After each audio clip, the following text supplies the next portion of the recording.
PvP, the final frontier. These are the voyages of the YouTube channel Darth Craig. Its continuing mission to explore strange new PvP teams, to seek out new meta and new hero synergies, to carelessly go where no one has gone before.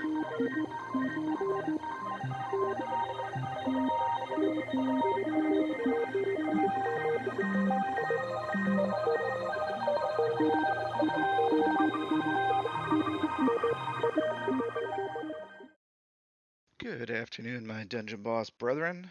We are here with another Team Lab Thursday. Today we're going to be talking about some Open League stuff. I'm really just going to focus on the light team today. I wanted to showcase my gold team, but I've been farming my XP for my light team so that I could go through the tower easily and make sure that I could get that every single day. I've been working on the tower achievements, so win 5 in a row and win it perfectly, which I am happy to say that I've done. I have achieved both of those courtesy of the light team. So as I've been using the light team in the tower, um, it's gotten me thinking that it's a good one for PvP, especially people that are generally a high level. If you're a high level, it might actually be easier to do open PvP than it is to do the Silver League PvP. So Silver League PvP, if you don't have your maxed out heroes, it can be a major, major, major pain. The light team, on the other hand, has the opportunity to beat a lot of teams, mostly in open league because people don't have a lot of 6-star heroes. So it can beat a lot of teams. Now, your experience with the light team may vary a little bit. I'm level 80, and most of my guys here are about level 80 as well. So the ceiling above me is not very much higher. So I don't have to worry about going against teams that are radically more powerful than me. The only thing I have to watch out for is light teams that are basically 6 stars. Those are the ones that I steer clear of. I think most people are pretty confident with how the light teams actually work. Um, Let me just pick this team to start with here. I'll show you how I do my particular team. I know there's debate in terms of which team actually makes the light team. This is the light team that I do specifically, although my order is a little bit wrong here. I do Ekko after Zen. Um, I said there's usually some debate in terms of using Lorelei because she has the ability to provide energy. Personally, after a lot of playing with this, I prefer Zen in there because when it comes to an emergency heal, Zen is vastly superior in terms of healing than Lorelei is for two reasons. One, if for some reason I'm not able to get Reyla's third ability up properly, where she's got invulnerability. I can at least use Zen's primary heal to do that and keep her alive. That's doubly true in the tower because in the tower, the only thing that really matters is you keep Reyla alive. If someone else eats it along the way, Reyla's still the main piece of the puzzle. You could sub someone else in and still have moderate success. In PvP, basically, if anybody dies, you're in trouble. So Zen is a much better shield for the team because of Aegis Wall for the most part. I like to use him just as that extra layer of protection. Now there is some downsides to that. We definitely lack DPS, and so because of using Zen, I do change the mechanic in terms of how I run this team a little bit compared to maybe what other people might do. Other people might just say run in there, fire off your hail of arrows, and let all the stuff work. That's great if you maybe use Ekko in there to supercharge the team, and then throw someone like Dagon in there to get a mass AoE in there. When I go against teams like this, for example, the biggest threat to my team here is ultimately going to be Agnon. So the way that I run this is in almost universally, unless I'm feeling very very confident, like there's no way the team will beat me. Um, I'll run the first abilities, but because Agnon is always essentially non-killable, you can't do anything about Agnon other than just try to weather the storm. The absolute last thing you need in a situation like this is for Agnon to swoop in and kill somebody on your team. So because Reyla's third ability starts powered, I always start with the ambush tactics.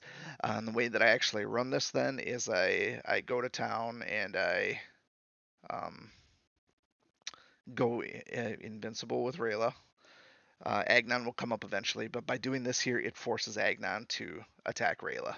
Now, people are wondering, like, well, now you don't get the superpower attack from Jin or whoever you might use. You didn't get the free bubble shield from Zen, and that's fine. I didn't want to waste the shield from Zen, and also I like to run a rotation that ultimately lets me buff up Jin before I use him, versus just rolling out that Storm of the Ancients or whatever it's called on the first thing with no stacks of his lightning.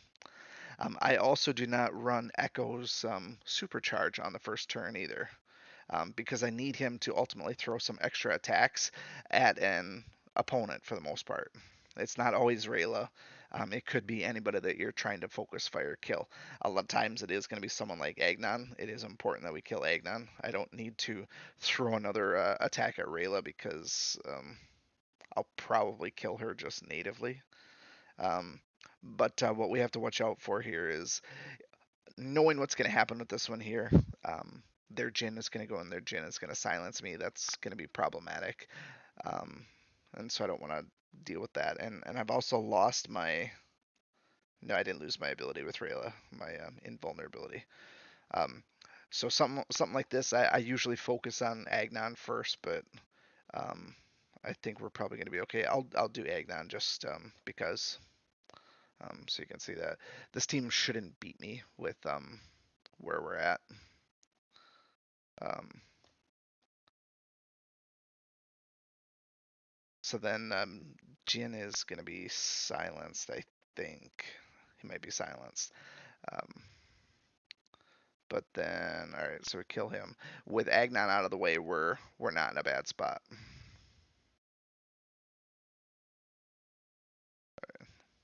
I know this team that I'm playing against is obviously underpowered a little bit.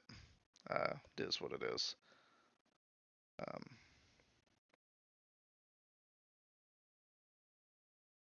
so anytime you go against a Rayla team, um, you're going to deal with this unless you kill her first. Truth be told, from all the stuff that I played last season, I didn't um, I didn't run into a lot of combinations that had Rayla and Agnon, so that was a little bit odd because usually on a Rayla team, I focus on her first because once she gets into this invulnerability mode, it's just a major pain and it's just a back and forth battle between us. I attack her, she attacks me, we do all this nonsense, and we wait until ultimately come around and one of them wears off and I'm able to actually attack people. So this is just ultimately wasted time. I can't attack either of those other folks, so there's no point wasting abilities. Um, we just wait for it to go out, and I can't attack either of the other guys, so I'm still just doing my own thing here. Um, yeah, this obviously is a very long match, and I am indeed apologetic for that because that is not um, what I wanted to demonstrate right out of the gate here. But she's free now, so now I can stun her. She won't be able to do that again. She'll be dead. No problem there. Just kill these guys and move on. So that was obviously way worse than it needed to be. It did not showcase the rotation even in the slightest. So you can kind of disregard that one. I'll try a different one so you can see what it looks like. But I kind of did describe it a little bit. So this one does not have Agnon in it. All right. So the goal in something like this, normally when you go against a team like this at level, I would be very cautious about attacking this one, especially with a streak going. Light teams at level are quite dangerous because they can a lot of times kill you. So I usually steer clear of them. I'll go with whatever. If I'm going for the merciless streak, I'll just go with the all left. So I'm gonna do this one here because we're gonna focus on Rayla first. I'll be honest, I don't know a ton of um, Grondar's mechanics in terms of him taunting. Rayla can target their Rayla easily enough as it is. So we'll let them go through their whole rotation here. and I should be able to hold up pretty well to it. So again, same basic mechanics. We'll target their Reyla first. And because only my Rayleigh can be targeted, there's no sense in me wasting my heals from Zen on her either. Right now we just work on taking Rayla down so she can't use her third ability. Remember, we got 2 more turns to do that. Most of the time you're going to end up doing it with basic attacks, especially if Jin's on their team. But usually when you get back around. So here's a difference because they use Grandar. They had 2 slows. When I do this in the tower, this second turn that comes around, this is a primo time where I always use my silence. Because then I silence and then I get a couple more attacks in there. And then when Jin comes back around the next time, he usually has 8 stacks of his storm. And so then on my next turn with Rayla, then I use the Hail of Arrows. Um, and then because I've used the primary abilities, when Ekko comes up, that's when I charge Ekko, brings everything back up. Um, and now it's mostly just cleanup because we've dealt with the primary threat being Rayla and the inability to kill them. We're good to go to just keep wrapping things up because we'll do a couple bit more damage here. And then Zen comes around with his Aegis Wall, heals everybody and shields everybody. Great mechanic. Because Rayla died, I missed out on basically a stack of this, but now I get extra damage on this here, and um, we're good to go then. So that's the ground arm mechanic. He gives extra little protection on somebody. I don't remember which one. I think the weakest health or the lowest health or whatever it might be. I don't know. Okay, I guess I can't stun through that either. That's no big deal. Um, just make Jin faster.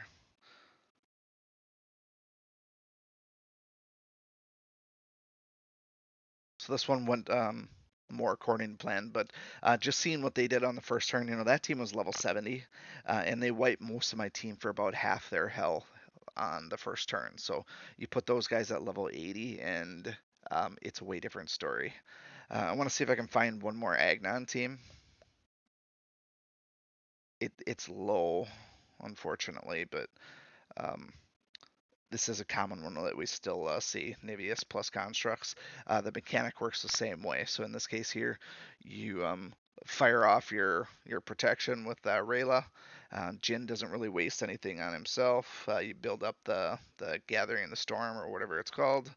Um, the worst thing that could happen, the absolute worst thing that could happen is ultimately um, your extra bonus attacks that get thrown out there are thrown at Agnon. They're ended up wasted. So when you start doing these extra ones on that first ability, if they get thrown at Agnon, they're wasted so hard. So I usually like to try and whittle Furnace down quite a bit, and they're obviously going down, reasonably well because they're much lower level than me.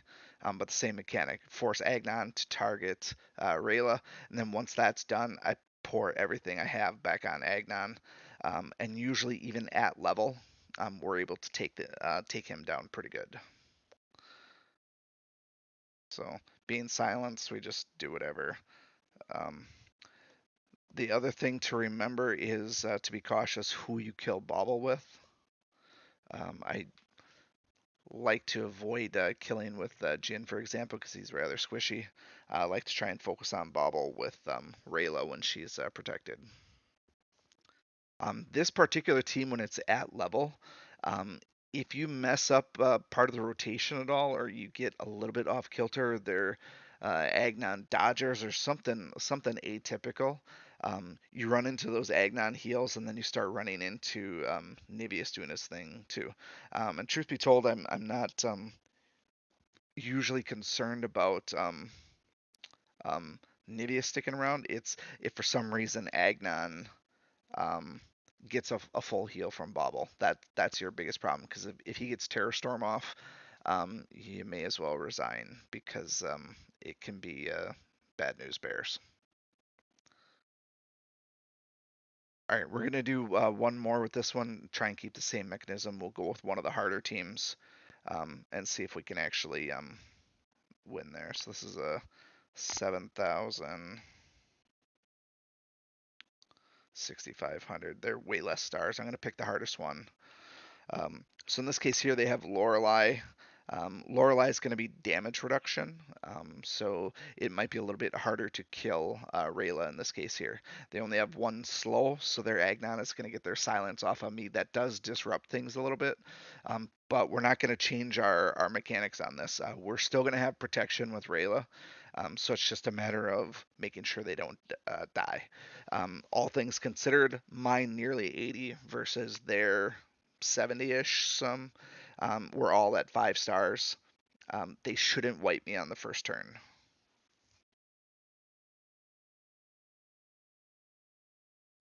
The rule is still going to be the same though, is to go after Rayla first, for a couple of reasons. One, if we can take her out, great. Um, the I don't know what that's called. It's not frozen, but chilled. Um, that does kind of stink a little bit because we can't use the stun. A lot of times these guys get stunned regardless, even without that ability. But like that was a perfect iteration. Everybody went after Rayla, but she had just a little bit, and she survived it, and then she got a full heal from Lorelei. So that was actually pretty cool that they all went after her. Um, Now she's got a little bit of a bubble, but again, we're not going to use Ekko's ability now. With Rayla, I'm throwing stuff back and being protected. I'll probably just focus on Jin, see if I can't whittle him down so he doesn't hit me with a bunch of AOE stuff, because he's going to have AOE silence, and he's going to have some debuffs coming. So if I could kill him, great. There's not going to be a taunt, so I'm generally in a pretty decent spot here. But I don't know if I'll take him down before Rayla does her thing.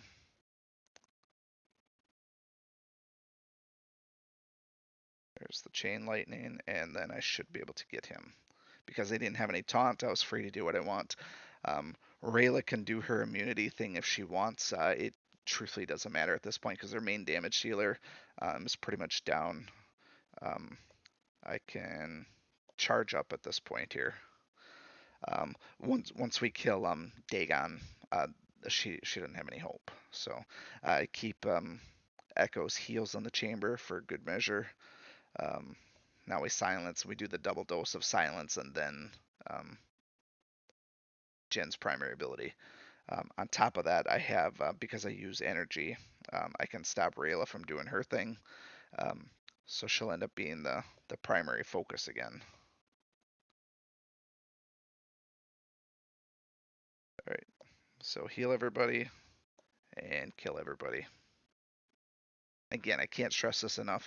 Going against this team at level could be very, very dangerous. You need to be certain that you can soak the entire first round of damage. Because they had Lorelei and not some other damage dealer, I felt confident that I was going to be able to handle it okay. But that's my rotation. So protection for Rayla, ambush tactics. Then we run that in, does the basic attacks mostly from everybody else. We save Zen and Ekko's abilities on the first turn. We save Jin's ability on the first turn. Then we come around, we silence with Jin, then we do the Storm of Ancestors, and then after that, um, then we recharge with Ekko. We do some basic attacks, then we come back and we do Aegis Wall with Zen, and by that time it's usually clean up. So I will ultimately rinse and repeat this as many times as humanly possible. I'm going to do it in the lowest levels for now because I am still working on the merciless streak. I got to 38 last time. Before, wouldn't you know it, I took a 2-hour break to let the things reset, the matches reset. I was just running some dungeons. I came back. I was distracted by stuff going around in my house, and I had the auto attack on. So before I realized it, 3 of my people had already went. Um, blew blew my chances of winning because I went three heroes without actually doing proper mechanics. Other team came in, did their normal thing, and I blew it. So 38 in a row down the drain.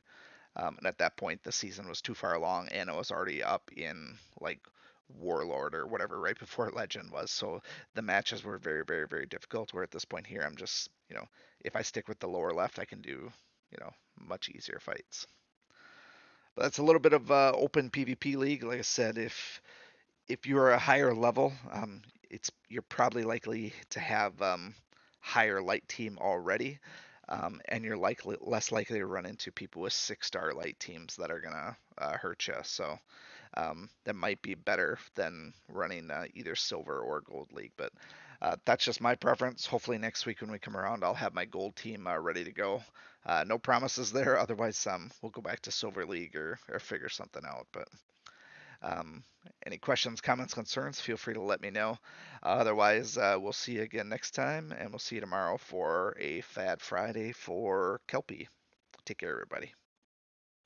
Thank you for watching, and remember, I make YouTube videos for the American working man, because that's what I am, and that's who I care about.